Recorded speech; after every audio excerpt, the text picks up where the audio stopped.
दिनै जोङो हरसिंगा ब्लकनि आन्डाराव जारगाव कदमगुरि प्राइमारिखौ जोङो दाफुंनानै लानो हादों।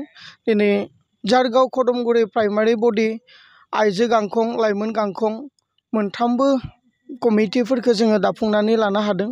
दिनै रायजोआ जोंनि सायाव मोनसे बिसास दङ, जोंनि सायाव मोनसे आसा दङ, जों बेखौ नोजोर बोदों। दिनै सासे मानसिया थांनानै थायो होनना बुङोबा आसा आरो बिसास लानानैनो थांनानै थायो। थिग बेबायदिनो राजखान्थियावबो एखे, जे जाय मानसिफोरखौ जाय रायजो राजाफ्रा जाय पार्टिखौ मोनसे आखा थायो आरो मोनसे मिजिं थायो, फोथायनो हायो, बे पार्टिखौनो सापर्ट खालामो। दिनै रायजो राजाजों जोङो फोथायजादों आरो जोंनि सायाव मोनसे सिमां दङ आरो बे सिमांखौ रायजो राजानि गेजेराव मावफुंनो जोङो थांगासिनो दङ आरो बे मावफुंनो थांनायाव मावफुंनो हागोन होननानै रायजो राजाया जोंनि सायाव मोनसे फोथायनाय दङ। बेनिखायनो दिनै लोब लोब रायजो राजाफ्रा अल्टारनेटिभ पार्टि अफ बड'लेण्डनि बेबायदि कमिटि दानायफोराव बाहागो लादों आरो फैबाय थानाय समाव बेबायदिनो लोब लोब रायजो राजानि सहायफोरखौ मोनलांगोन होननानै जोङो आखा फारिदों। नोंथांमोननि जिखिनि पिपि पार्टि दानायाव जों गोबां मेलेमजिबि सुबुंफोरखौ नोंथांमोनजों हेफाजाब दले बलेखौ जों नुनो मोनदों। बेनि बेलायाव मा बुंगोन नोंथाङा? नंगौ, दिनै जोंदों गोबां मेलेमजिबि सुबुंफ्रा लोगोआव दङ, गोबां आइजोफ्रा जोंदों लोगोआव दङ, गोबां लाइमोनफ्रा दिनै जोंदों लोगोआव दङ। खारन नुदों जे बिटिसि सुक्ति जानाया 22ता बोसोर जालांबाय। दिनै जोङो गोग्गो राजखान्थि मोननो हायाखै। दिनै जोङो गोग्गो राजखान्थि दानो नागिरदों, जेरावनोखि बेजों बे मुं सोलायनाय गैया, जेराव गुबुनखौ सोंखारिनाय गैया, जेराव मिसा बुंनाय गैया, बेबायदि सुस्थ' मोनसे राजखान्थिखौ जोङो जोंनि गेजेराव लाबोनो नागिरदों। बेनिखाय रायजो राजाफ्रा जोंखौ हेफाजाब मदद खालामदों। गोबां मेलेमजिबि सुबुंफोरा जोंनो सुबुरन्थाइ होदों आरो गोबां लाइमोनफ्रा जोंजों लोगोआव खामानि मावफादों। गोबां आइजोफ्रा दिनै जोंजों लोगोसे समान समान खामानि मावफालांनायखौ जोङो नुनो मोनदों।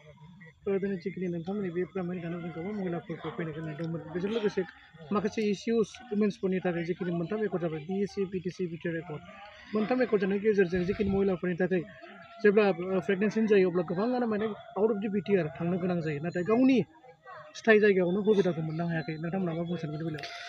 दिनै इलेक्सन फैयोब्ला राजनितिक हान्जाफ्रा आइजोफोरखौ लानानै माबायदि राजनिति गेलेयो, माबायदि बेबहार खालामो, बे 22ता बोसोराव रायजो राजाफ्रा नुबोजोब्बाय आरो दिनै बुजिबाय।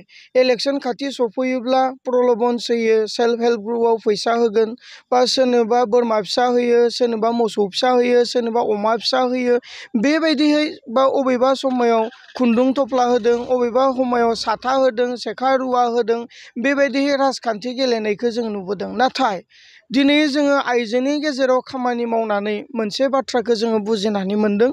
आइजोनि सबसाय दुखु गोनां समानो जाहैबाय गावनि गथ' जन्म। दिनै जोङो नुदों आसामनि जि स्टेटास, बे स्टेटासा दिनै मोजां नङा। सारा भारतनि बिथोरावनो जोंनि आसामाव गथ' जन्मआव हाइस्ट आइजोफ्रा जिउ बावनो गोनां जायो आरो सारा भारतनि बिथोरावनो जोंनि आसामाव गथ' जन्म समाव गथ' गोरलै थैनाया 3 नम्बराव दङ, जायनि थाखाय जोंनि आइजोफ्रा दिनै गथ' जन्म होनो थाखायनो गिनाय मोनसे परिबेसाव फैबाय। दिनै आइजोफोरखौ थारैनो अनसायोमोनब्ला गुबुन गुबुन बे सरकारफोरा जानानै थांनाय बे 22ता बोसोराव थारैनो आइजो माहारिखौ अनसायोमोनब्ला जोंनि मोनब्रै जिल्ला 6टा साब डिभिजनाव गायन' आरो चाइल्ड स्पेसियलिस्टखौ लुफुंनानै होगौमोन। नाथाय दिनै बे बेबस्थाया गैया, जायनि थाखाय सरकारनिफ्राय मोननाय बोरमाया फानब्लाबो बिथांमोननि थाखाय डिलिभारि अपारेशन केसा हुस्थ' जानानै फैयाखै। दिनै सरकारनिफ्राय मोननाय मोसौखौ फानोब्लाबो, बोरमा फिसाखौ फानोब्लाबो, अमा फिसाखौ फानोब्लाबो दिनै बेजों सुख'नो हायाखै। दिनै बेबायदि उसुबिदाफोराव आइजोफ्रा गब'नानै दङ। दिनै जों आइजोनि गेजेराव खामानि मावनानै गम मोनदों। बिनिखाय फैबाय थानाय समाव जोंनि अल्टारनेटिभ पार्टि अफ बड'लेण्डआ आइजो माहारिखौ अनसायनो थाखाय मोनफ्रोमबो जिल्लायाव, मोनफ्रोमबो साब डिभिजन हस्पिटालफोराव जोङो गायन' आरो चाइल्ड स्पेसियलिस्टखौ जोङो गोरा गोख्रोङै दाफुंनानै होगोन, जे जों आइजोखौ सिबिनो थाखाय।